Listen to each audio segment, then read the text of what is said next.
A briga entre Palmeiras, Botafogo e Bragantino ficou acentuada com a vitória de ontem do Bragantino. Então agora o Botafogo tem 59 pontos, 30 jogos. O Palmeiras tem 56, 31 jogos. O Bragantino foi para 55, 30 jogos. Ou seja, a diferença do Bragantino real para o Botafogo é de 4 pontos. Porque eles têm o mesmo número de jogos. A do Palmeiras é teórica. Se fosse por ponto perdido, ele tem 6 atrás, né? Nós estamos vendo aí na tela. O Grêmio tem 53, mas ele já tem 31 jogos. E o Atlético Mineiro também 31. E vai ter Bragantino e Botafogo em Bragança. Sim, daqui a 10 dias. Deixa eu te falar. Aí, gente, ô, Flávio. São os 3 só ou ainda Flávio, aparecer quando alguém? o cara fica sozinho e começa a pensar, tem coisa que você fica sozinho, que eu fico no ninho, às vezes sozinho, você começa a pensar coisas boas, besteiras, e eu fico só pensando no Brasil, matemática. Sabe na mão de quem está o campeonato para decidir? Na mão do Flamengo. Porque se o Flamengo não atrapalhar o Bragantino, não tirar ponto do Bragantino e do Palmeiras, o Flamengo fica de fora até da pré-Libertadores. Da pré. Então, ele não pode tirar o pé para ferrar o Botafogo. Não, assim, o Flamengo, se você pegar a tabela, aí olhando, eu digo, pô, sabe que dá ainda pro Atlético Mineiro? Que o Atlético Mineiro tem a tabela melhor. Mas mesmo assim tá longe. 52 pontos. Então o Flamengo enfrenta, o Flamengo tem esse jogo a menos, que é contra o Red Bull Bragantino. E no meio de semana agora, ele pega o Palmeiras. No Maracanã. Ele tem que olhar a tabela ali, porque com a vitória ontem do Bragantino... O Atlético Mineiro cresceu, pensando na Libertadores do Flamengo. Então, a vitória ontem do Red Bull Bragantino diante do Goiás e a vitória do Grêmio, se o Flamengo ganhar, o Flamengo ainda não fica entre os 4. Sim. Por número de vitórias. Sim. E o Flamengo pode correr risco até de não ficar entre os 6. Pra ficar entre Ele os 6. está em sexto. Porque nesse momento o está em Atlético sexto. Paranaense, até o Atlético Mineiro cresceu. E ele pega o Atlético Mineiro também na competição. Sim. O Flamengo joga com o Palmeiras quarta-feira que vem, tem o Bragantino no dia 23. Podia voltar a tabela? Já tem o Fortaleza amanhã não, domingo, né? Podia voltar a tabela na tela? Porque eu estava usando a tabela para justamente ver com quem o Flamengo joga, né? Eu vou te passar aqui. Vamos lá. Palmeiras semana que vem, quarta-feira no Rio. Bragantino no Rio, dia 23. Grêmio, o Flamengo já jogou, não joga mais. Atlético Mineiro é lá pro final do campeonato também no Rio. Fla-Flu.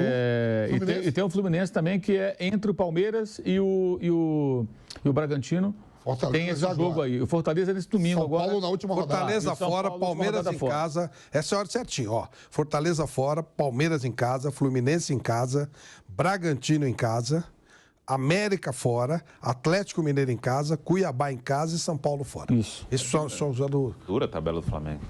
O único ponto bom, do ponto de vista da briga pela classificação, é que você enfrenta adversários diretos ali. Então você tem a chance de vencer e melhorar a posição. Eu tô falando pro Botafogo ganhar o título. Que o Flamengo tem que atrapalhar a vida do Palmeiras e do Bragantino. E nessa rodada o Botafogo tem que Jogar fazer bastante bastante. em casa, hein, gente? Muitos jogos em casa. Não, mas não é o Flamengo... não é o Botafogo perder o título. O Flamengo vai ajudar muito o Botafogo. Se o Flamengo Para que ele possa se ser classificar campeão, para é isso que eu tô Libertadores. falando. Ganhar do Palmeiras e do Bragantino, ele ajuda o Botafogo. Sim. Ajuda. A questão é o Botafogo se ajudar, né? sim. Esse que é o problema.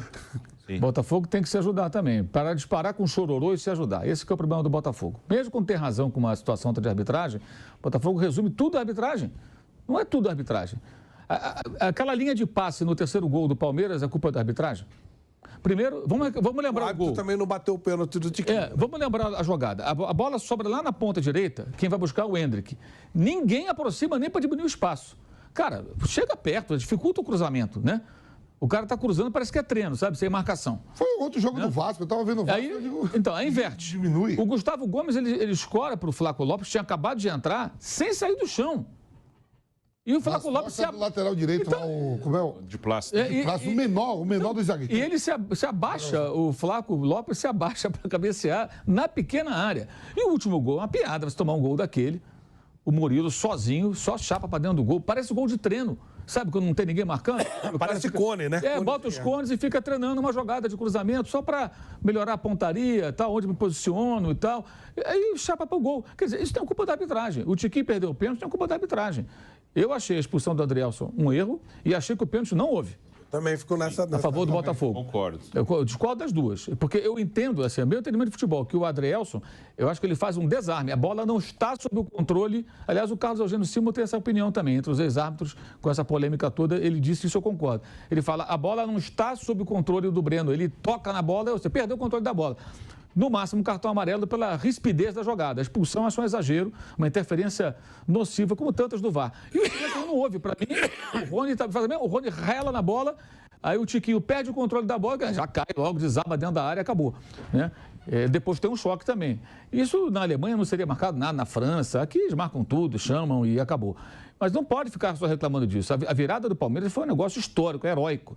E a pipocada do Botafogo também. Isso para mim é pipocada, gente. Você não pode ter um jogo como 3-0, como foi aquele Vasco 4, Palmeiras 3. O segundo está 3-1 e ele tem um pênalti. 37 do segundo. Ele perde 4-3. Eu sou, Flávio, eu parei o carro. Imagina o cara que sobe no avião. Vai bater o pênalti, sobe no avião e fecha. Vamos ver de quanto ganhou o pênalti de 4-3. Eu tô no... Estavam poucos minutos. Vou fazer o canelado, eu tô na garagem, vou subir para pegar o elevador.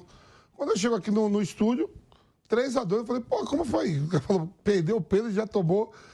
Conversando, o Bruno estava chegando 3-3. Na foto do Rafael Veiga, eu digo, vai tomar. Eu digo, vai tomar o gol. Você falou gol do Gomes, foi do Murilo. Mas... Os caras vão avisar o quê? O Botafogo tava marcando pro zona, em vez de, porra, tá decidindo contra o time que tá ali se perseguindo. Marcação, não pro zona, homem a homem. Ficou todo mundo em linha, os caras do Palmeiras entravam como queria. 3-2 não tem mais jogo, velho. 3-2 não tem mais jogo. Hein, aos 30, quanto foi? Aos 40 e pouco? Não tem mais jogo, velho. Bico pra fora. Tem um detalhe da campanha do Botafogo, que sim, que no primeiro turno eles ganharam todas em casa. Todas. No segundo turno, em casa, eles só ganharam o primeiro jogo, do Bahia. Então, contra o Bahia, eles venceram na segunda rodada do retorno, foi a primeira em casa, mantiveram 100%. Depois disso, eles não venceram mais em casa. Depois disso, perdeu para o Flamengo. 3 derrotas, né? Perdeu para o Flamengo, empatou com o Atlético Paranaense, perdeu do Cuiabá, perdeu do Palmeiras. Então ele não ganha mais na casa dele. Ele, de 6 jogos em casa, no segundo turno eles ganharam 1. No primeiro turno eles ganharam todas. Isso faz uma diferença. Claro que no primeiro turno também teve algumas vitórias fora muito boas. O Flamengo no Maracanã, Palmeiras aqui em São Paulo, Grêmio em Porto Alegre. Mas agora, onde ele fez os pontos, essas vitórias são meio que extras, assim, que distanciaram. Mas onde ele fez o grosso dos pontos dele foi ganhando tudo no Engenhão. Agora ele não ganha mais. Ele só ganhou uma no segundo turno. Isso está fazendo diferença. Por isso que está todo mundo chegando. O Botafogo tem uma situação que, assim, eu não consigo entender. Aliás, eu sempre acho isso precipitado. Teve gente que começou a falar que o John Textor era um exemplo de gestão, né? Não, que o John Textor é visão de mercado, os jogadores, o Botafogo contratou. Ele contratou o Patrick de Paula também. Foi mais cara a contratação. Foi a primeira. Logo, uma das primeiras. Não joga. Não é só porque está machucado, não joga, porque não joga. O Luiz Castro chegou a dar uma entrevista coletiva que ele desistiu praticamente do jogador, por conta das questões lá que o envolvem. Enfim. Mas vamos lá, vamos raciocinar. O técnico era o Luiz Castro. Né? Antes da chegada dele, ele demitiu o Anderson Moreira. Não gostava do estilo de jogo do Anderson. Um time mais reativo, digamos assim. Lúcio Flávio ficou ali de tampão durante um tempo. Chegou o Luiz Castro, custou acertar o time. Quando acertou, como joga o Botafogo do Luiz Castro? Como jogava? Um time reativo. É engraçado, ele queria ganhar, pô. Esse papo furado de que queria um time de imposição. Para você ter um time de imposição, posse de bola, domínio do adversário, você tem que ter características dos jogadores para isso. Trouxe, né? Ele queria trazer o técnico dele. Exatamente. Aí usou essa muleta para justificar a demissão do técnico, subiu da segunda para a primeira divisão. O Luiz Castro montou um time com esse perfil. Você vê o Tiquinho, o Júnior Santos, o Vitor Sá, 2 caras rápidos pelos lados, caras que voltam marcando com muita força. O Júnior Santos é um tanque. O Tiquinho é muito forte. Acho que mais que o Costa, não joga nem contra o Vasco. O Júnior Santos, né?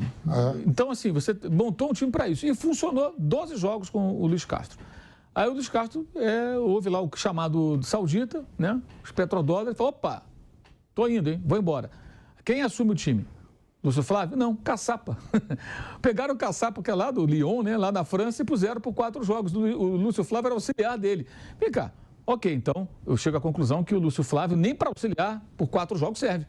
Porque eu estou trazendo um cara que não tem nenhuma relação aqui com o Botafogo, trabalha na França, nem jogador do Botafogo foi. Mora lá fora há quantos anos para comandar o time na ausência do novo técnico, que ainda estava chegando, que era o Bruno Lage. Ficou lá o Lúcio Flávio como auxiliar do Caçapa. Chega o Bruno Lage, aí nós conhecemos a história. Não deu certo. Nem vou entrar na discussão do perfil do Bruno Lage e a contratação, né? Que foi comprovadamente um equívoco e o cara que já tinha assim, uma análise mais profunda do perfil dava para ter uma ideia. Até pela pipocada do Benfica dele quando perdeu o título para o Porto, quando ele era o técnico. Ok.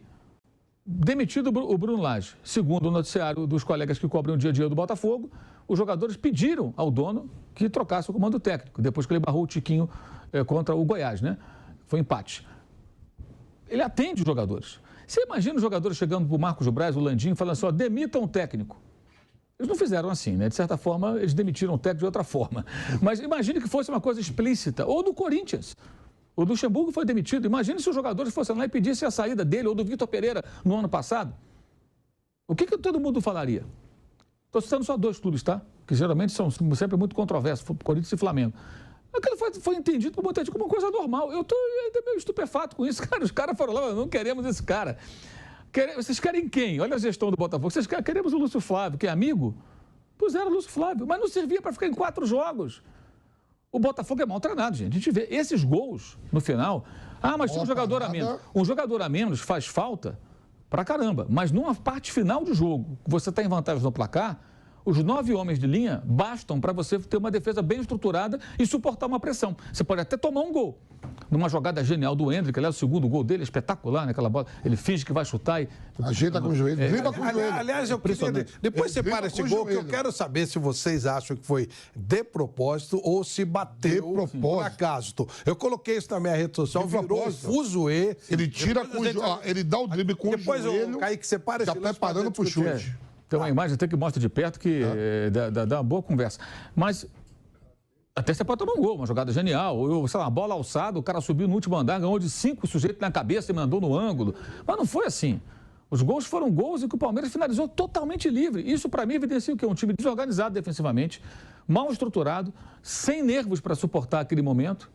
Despreparo. Quem é a comissão técnica? É o Carli, que há 3 meses era jogador, auxiliar do Lúcio Flávio. Que, aliás, o Lúcio Flávio ainda tem no seu histórico ter sido um dos jogadores que pegaram o microfone naquele episódio do Chororô, né? Do Botafogo e Flamengo. Que até hoje é alvo de chacota o Botafogo por conta disso. Os rivais tiram sarro, especialmente os rubro-negros, por causa do Chororô. O Botafogo perde o Flamengo, reclamando da arbitragem, 2008, se não me falha a memória. E aí tem outro jogador, o Cuca, todo mundo chorando, o Lúcio Flávio tá ali. Quer dizer, ainda tem esse negócio também, quer dizer, o perfil do cara que é o jogador do Chororô. Eu acho isso impressionante. E o João Textor me fez lembrar o Eurico Miranda. Porque o Eurico Miranda entrava no campo também, né? Ele estava no campo lá, falando inglês, né? Reclamando. Então, assim, como a SAF é uma ilusão, né? Essa ideia não vai ter uma SAF, agora vai ser profissional. Isso não quer dizer nada. Pode ser SAF, pode ser o que for, pode ser a mesma coisa. E o Eurico não deixou nada de bom pro Vasco, né? O Vasco até agora não se recuperou do que foi o Eurico Miranda, né? Deixou